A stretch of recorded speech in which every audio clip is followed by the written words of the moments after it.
Good evening বন্ধুরা, তোমরা সবাই কেমন আছো? আশা করি খুব ভালো আছো। আর অনেক দিন পর আমি চলে এলাম আমার নতুন একটা ভিডিও নিয়ে।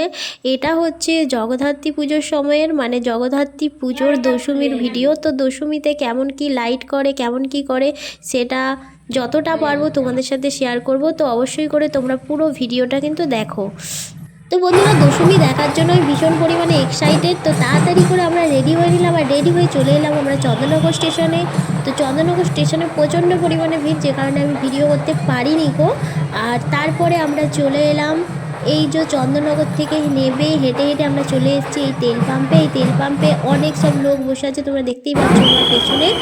তো এইখানেই এসে আমরা সবাই বসি। আমরা 3-4 বছর যতবারই আসি ততবার আমরা এখানেই বসি। আর তারপরে দেখতে পাচ্ছ অলরেডি ঠাকুর নিয়ে যাওয়া শুরু করে দিয়েছে। আর এই যে দেখতে পাচ্ছ কত সুন্দর লাইটিং, আর চারিদিকে কত লোক, তোমরা দেখতে পাচ্ছ কত ভিড় এখানটায়।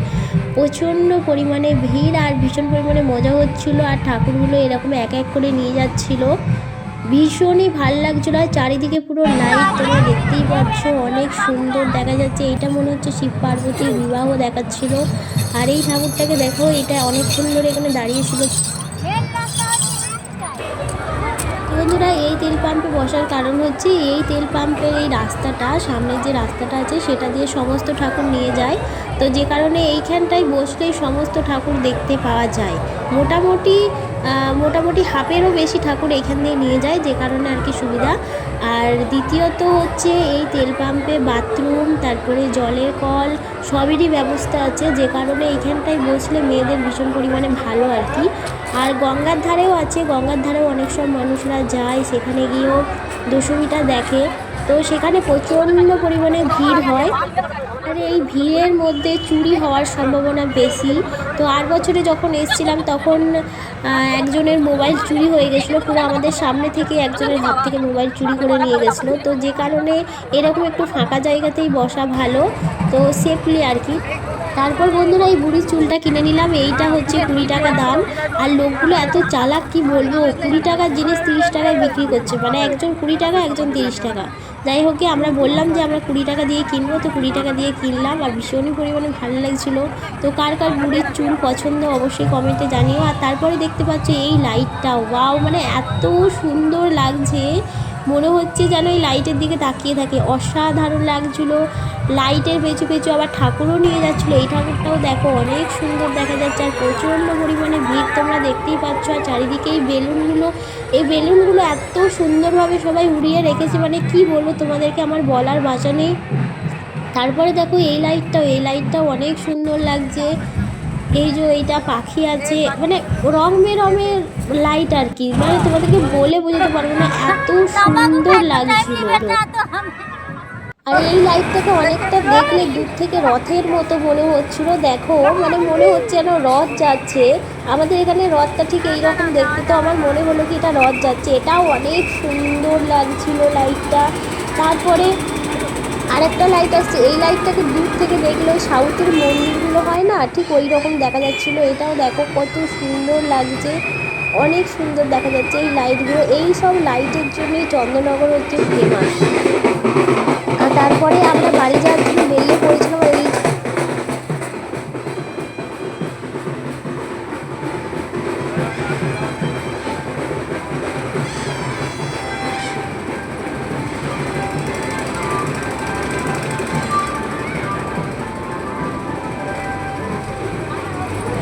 ঠাকুর এতটাই বড় বড় হয় যে মাথা না উঁচু করলে তুমি দেখতেই পাবে না, আর এত সুন্দর লাগে কি বলবো। তারপরে বন্ধুরা, আমরা বাড়ি যাওয়ার জন্য বেরিয়ে পড়েছিলাম, অলরেডি ভোর হয়ে গিয়েছিল।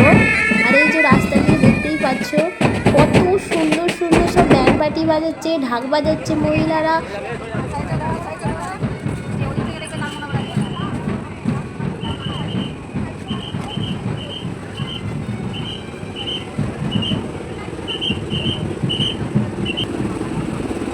এই লাইটগুলো এতটা সুন্দর লাগছিল, ধারণার বাইরে। পুরো রাস্তাটা পুরো লাইট লাইট, এই যে দেখতেই পাচ্ছ পুরো রাস্তাটা। আর প্রচণ্ড পরিমাণে ভিড় ছিল।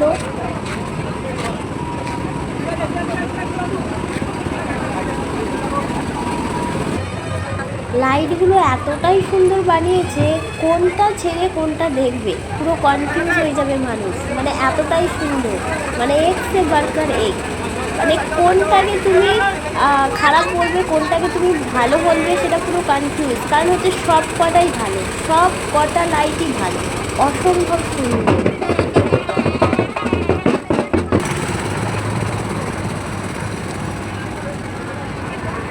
এই ঠাকুরটাকে দেখো বন্ধুরা কত সুন্দর সাজিয়েছে, মানে দূর থেকেও ঠাকুরটাকে পুরো স্পষ্ট দেখা যাবে।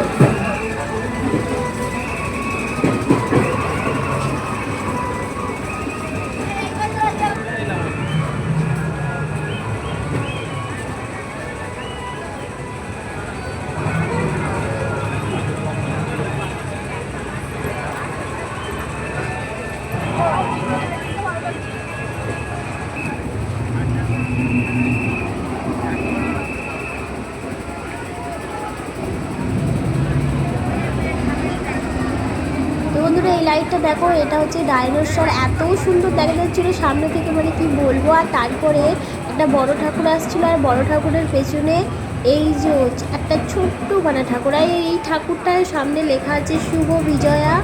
আর এই যে ওই ঠাকুরের মাথাতে একটা ছাতার মতো ছিল, এটা কত সুন্দর ছিল, তোমরা দেখো এত সুন্দর লাগছিল দেখতে। তো বন্ধুরা অলরেডি 4:30-5টা বেজে গিয়েছিলো, এবার আস্তে আস্তে পুরো রাস্তা ফাঁকা হতে আরম্ভ করেছিল, তো যে কারণে আমরাও বেরিয়ে পড়লাম। আর স্টেশনে যেতে আমরা ট্রেনটা পেয়ে গেছিলাম, আর ট্রেনে উঠে পড়লাম। ট্রেনে উঠে বেশ ঠান্ডা ঠান্ডাই লাগছিল, অলরেডি হালকা ঠান্ডা পড়ে গেছে, আর ভীষণ পরিমাণে একটু ঘুমও পাচ্ছিল, যেহেতু আমরা সারা রাত জেগেছিলাম। তো ভাবছিলাম একটু বসে বসে যাই, যেহেতু ট্রেনটা ফাঁকা, কিন্তু বসে আর পারা গেল না, ভীষণ পরিমাণে ঘুম পাচ্ছিলো, যে কারণে আবার দাঁড়িয়ে পড়লাম। তো বন্ধুরা আমরা আমাদের স্টেশনে নেমে পড়লাম, আর স্টেশনে নেমে দেখছি পরের যে ট্রেনটা গেল সেই ট্রেনটা মোটামুটি পরিমাণে ভিড়। আর এরপরে তোমরা স্টেশনটা দেখো, স্টেশনেও মোটামুটি ভালোই ভিড় আছে, আর এরা সবাই গিয়েছিল আমাদেরই মতো ঠাকুর দেখতে। আর এই যে দেখতে পাচ্ছ সবাই ওয়েট করছে, কারণ ভোরবেলায় যখনই তোমরা গাড়ি ধরতে চাইবে বেশি বেশি করে তারা ভাড়া চায়, যে কারণে সবাই সকাল হওয়ার জন্য অপেক্ষা করছে। তো বন্ধুরা তোমাদেরকে যদি আমার এই ভিডিওটা ভালো লেগে থাকে তাহলে অবশ্যই করে আমার চ্যানেলটা লাইক শেয়ার সাবস্ক্রাইব করে দেবে। আর আমিও ধীরে ধীরে বাড়ি যাই, মানে সকাল হবে তারপরে যাব, এখনও অনেকটা অন্ধকার আছে। তো টাটা।